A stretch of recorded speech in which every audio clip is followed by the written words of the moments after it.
In this tutorial, we'll cover the SQL delete statement, used to remove existing records from a database table. We'll show you how to delete single or multiple rows by specifying precise conditions using the where clause. Delete is used to remove existing records from a table, such as deleting one or more rows based on a specific condition.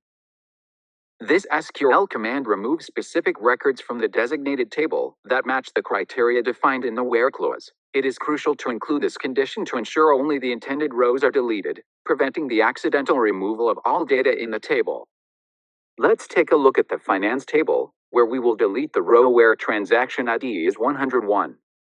The statement delete from finance where transaction ID equals 101 will remove the single row from the finance table where the transaction ID is exactly 101. In the final table, we see that the first row is removed, reducing the total number of rows from 4 to 3.